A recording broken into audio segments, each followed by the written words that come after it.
Თქვენი ყოფილით ახლა ბაიას მარანში.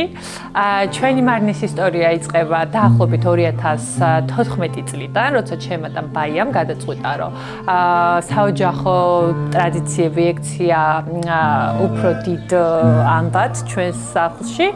მაშინ იყო ბაია 19 წლის და იმ პერიოდში იყო ერთ-ერთი პირველი ქალი მეღვინეობის ინდუსტრიაში, რომელმაც გადაწყვიტა დაიწყო მეღვინეობა.